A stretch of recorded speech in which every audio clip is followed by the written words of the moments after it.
ketika dia satu tab aja itu sudah 116 MB ya, sudah digunakan oleh si Firefox. Itu hanya satu tabnya teman-teman. Nah, kemudian ada juga ketika perbandingan menggunakan 5 tab. Nah, perbandingan ketika menggunakan 5 tab ini teman-teman, itu sudah 265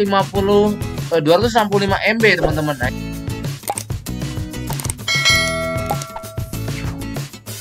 Bismillahirrahmanirrahim.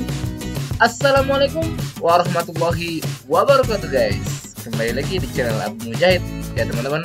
Tentunya kali ini kita akan membahas tentang bagaimana penggunaan RAM itu berada di static laptop kita ketika kita menggunakan aplikasi browser. Nah, tentunya teman-teman ya, kita langsung bahas saja. Nah, sebelum kita membahasnya, tentunya teman-teman yang belum like dan belum subscribe kemudian belum share konten ini, silahkan di share dan di like kemudian di subscribe agar mendapatkan info terbaru ketika saya update video tutorial berikutnya. Oke teman-teman, kembali lagi tentunya kita menggunakan aplikasi yang pertama adalah memori RAM tentunya teman-teman. Nah, apa sih yang dimaksud memori RAM seperti itu ya? Jadi intinya jika teman-teman memiliki sebuah wadah atau apapun itu ya, memiliki wadah, memori RAM inilah tempat menyimpannya teman-teman. Jadi ketika teman-teman buka program apapun ya, buka program seperti browsing ya, kemudian bermain game, mutar video, mutar musik, editing, rendering atau yang lainnya teman-teman, itu semuanya kerjanya sih ini teman-teman ya, kerjanya si memori RAM ini teman-teman.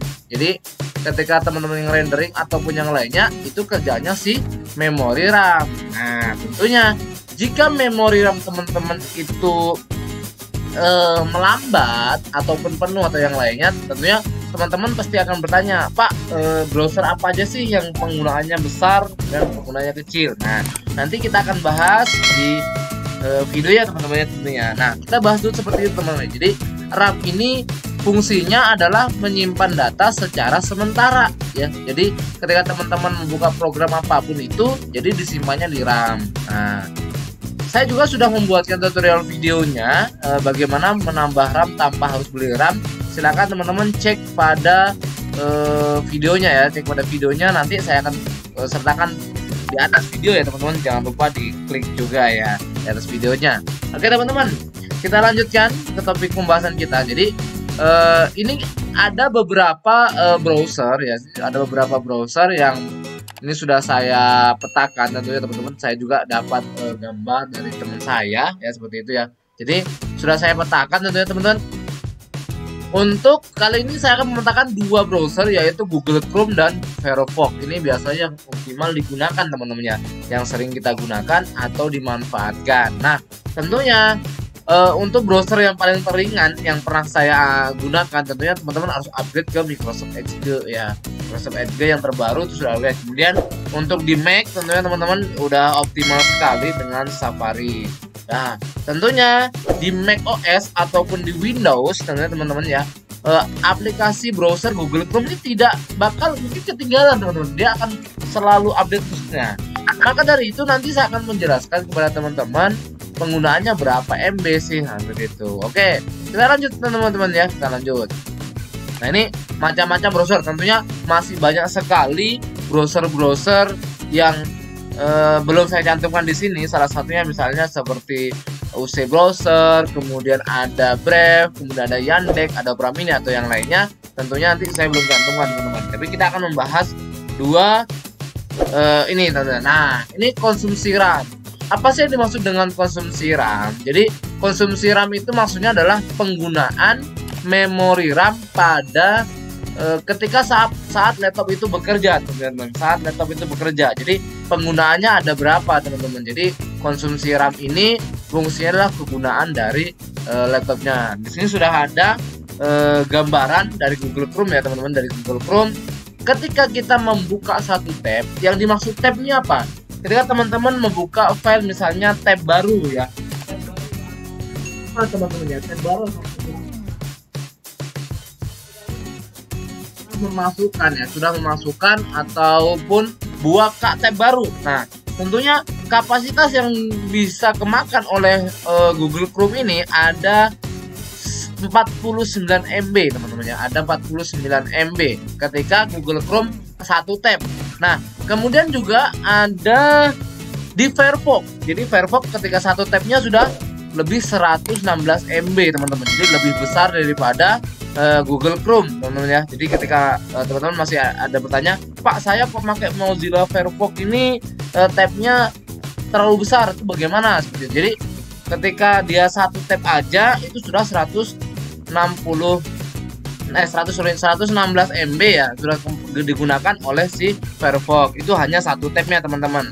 Nah, kemudian ada juga ketika perbandingan menggunakan 5 tab. Nah, perbandingan ketika menggunakan 5 tab ini teman-teman itu sudah 265 MB teman-teman. Nah, ini yang ada di Google Chrome. Nah, kemudian di Firefox dia sudah 376 MB teman-teman, mendekati 400 MB ya tentunya teman-teman. Jadi mendekati. Nah, kemudian untuk yang 10 tabnya teman-teman di Google Chrome dia mengonsumsi RAM sekitar 533 MB ya, 533 MB.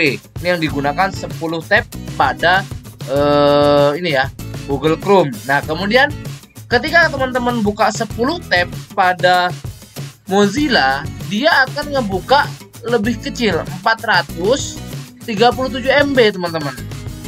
Ya, 400. Kenapa? Karena cache-nya lebih menurun seperti itu teman-teman. Nah, kemudian ketika teman-teman buka lagi 15 tab di Chrome, dia 748 MB teman-teman. Nah, kemudian ketika di Firefox lagi di manage lebih kecil lagi, yaitu 18 MB teman-teman. Jadi lebih dikompres. Makanya ketika teman-teman membacakan tab di Chrome, bisa jadi laptopnya ngeblank ataupun yang lainnya, itu bisa jadi faktor. Jadi memori RAM kita penuh teman-temannya. Jadi bisa jadi faktor juga memori yang kita gunakan tersebut ini ya. Memori yang kita gunakan ini teman-teman, tentunya dia kepenuhan atau sudah full charge-nya. Nah, nanti teman-teman bisa cek itu ya, cek video tutorial dari saya bagaimana menambahkan RAM tanpa harus beli RAM. Nanti saya sertakan pada kolom deskripsi ataupun cek di atas teman-teman ya, cek download link yang sudah saya berikan teman-teman. Jadi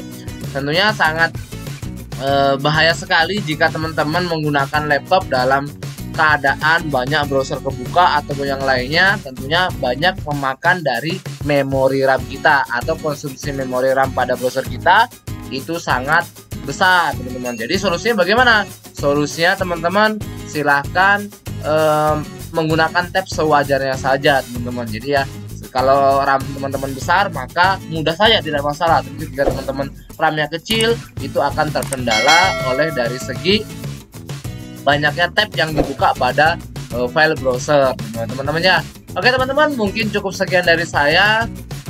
Saya ingetin sekali lagi teman-teman, kalau ada pernah menggunakan browser yang lainnya, silakan teman-teman coret-coret pada kolom komentar biar nanti saya DM kembali ya, supaya sambil belajar bareng kita seperti ini teman-teman ya. Jadi saya sharing bareng seperti itu, teman-teman bisa menganggap bahwa browser apa sih yang optimal di 2021 ini. Oke teman-teman, cukup sekian dari saya akhiri. Assalamualaikum warahmatullahi wabarakatuh. Bye bye.